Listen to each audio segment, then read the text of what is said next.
Baik, Assalamualaikum warahmatullahi wabarakatuh. Kembali lagi bersama Mr. Anwar di video pembelajaran bahasa Inggris. Kali ini materi kita ialah tentang passive voice. Oke, materi yang akan kita pelajari adalah passive voice. Sebelum itu, silakan kalian subscribe terlebih dahulu untuk bisa melihat video pembelajaran-pembelajaran yang lainnya. Terima kasih. Mari kita lanjut ke video pembelajaran materi hari ini tentang passive voice di kelas 9 di MTS Darul Roja.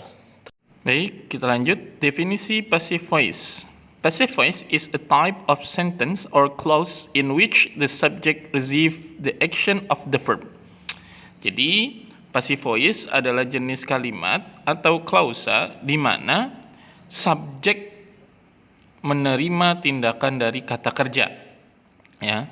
Jadi kalau kita ketahui ada active voice, ada passive voice. Nah, subjek dari active voice atau kalimat biasa ketika ingin menjadi passive voice, maka subjeknya dipindahkan ke belakang karena menerima tindakan dari kata kerja. Contohnya, my parents plant some flower. Ya. Itu aktif. Pelaku aksinya adalah my parents, orang tuaku menanam beberapa bunga. Sedangkan kalau kita ingin menjadikan passive voice, maka some flower yang ada di belakang dimajukan, dipindahkan ke depan, dan my parents dipindah ke belakang karena yang menerima tindakan adalah some flower. Ya, maka menjadi passive voice-nya adalah some flower are planted by my parents. Ini penerima Oke.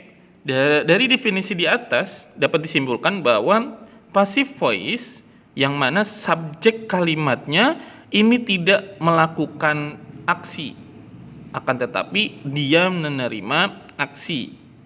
Jadi kalau di dalam bahasa Indonesia kita sering mengetahui ada kata kerja yang berawalan di, seperti disapu, dibaca, dimakan, dan sebagainya.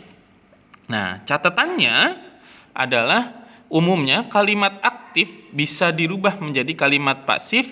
Ini ketika kalimat aktif itu menggunakan kata kerja transitif atau yang memerlukan objek. Ya, jadi kalau memerlukan objek maka dia bisa dirubah menjadi pasif. Tapi sebaliknya kalau intransitif yang mana tidak memerlukan objek maka tidak bisa dirubah menjadi kalimat pasif. Ya, contohnya seperti yang ada di situ. Sit, cry, arrive ini tidak bisa dijadikan pasif karena dia tidak menerima objek. Oke.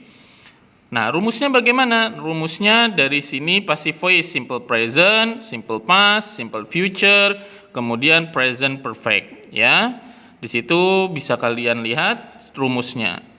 S itu adalah subjek, B itu auxiliary verb, M is, are, was, dan lain sebagainya. Past participle itu adalah kata kerja bentuk ketiga, ya. Kemudian ditambahkan dengan by object, pelaku dari tindakan. Objeknya ini dari subjek yang dipindahkan pada kalimat aktif, ya. Jadi ketika kalimat aktif dirubah menjadi pasif maka objeknya itu adalah subjek dari kalimat aktif. Sedangkan kebalikannya, kalau subjeknya di rumus passive voice, ini merupakan objek dari kalimat aktif, ya. Jadi sebelum objek ditambahkan by, subjek, am is are, verb ketiga, participle by object. Kalau past tense-nya subjek, be-nya adalah was, were, ya, sesuai dengan subjeknya, kemudian verb ketiganya, kemudian by object. Kalau simple future-nya subject, will, dan berikutnya. Oke, itu saja. Contoh, kita masuk ke dalam contoh. Contoh passive voice, penggunaan passive voice pada beberapa tenses. Contohnya di simple present tense, ya. Simple present tense-nya, kalau aktifnya kita biasa I buy a book. Maka kalau menjadi passive voice-nya, a book-nya dipindahkan ke depan. A book, kemudian is, karena book itu satu. A book is, kemudian by diganti menjadi verb ketiga, bought. Ditambahkan by, I, karena di sini I adalah subjek, maka ketika dijadikan objek dirubah menjadi me. Ya. Jadi passive voice-nya adalah a book is bought by me. Lanjut ke simple past tense, contohnya sama. Tinggal bought, yang mana past tense aktifnya tetap bought, verb 2 jadi verb 3-nya bought. Tinggal ditambahkan was, book-nya dipindah ke depan. Oke, itu simple past tense. Pun begitu, he wrote an article. Kalau simple future bagaimana? I will buy a book. Maka book dipindah ke depan, will ditambahkan be, kemudian by dirubah menjadi verb ketiga, bought. Maka a book will be bought by me. Seperti itu. Atau contoh yang kedua. Sama, tinggal dibalik saja. A book, an article pindah ke depan. Kemudian contoh di present perfect tense. Ya, I have bought a book. Maka pindah sama kayak tadi. I dirubah menjadi me, ditaruh di belakang, a book pindah ke depan.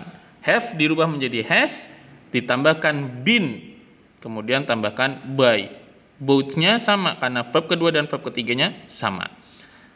Seperti itu. Oke? Sampai sini ada yang ditanyakan?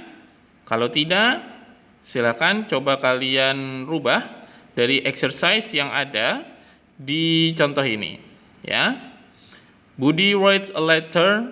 Mr. James washed the new car. They will invite you tomorrow. A doctor has examined the sick children. Nah, exercise ini silakan kalian change the sentence from active to passive. Silakan kalian rubah dari kalimat aktif yang ini 4 dirubah menjadi pasif. Oke? Kemudian silakan kalian jawab di kolom komentar di bawah ini. Itu saja. Ya. Baik, itu saja untuk materi hari ini. Terima kasih sudah mengikuti pembelajaran pada pagi hari ini. Terima kasih sudah menonton. Jangan lupa untuk subscribe, like, dan share video pembelajaran kali ini.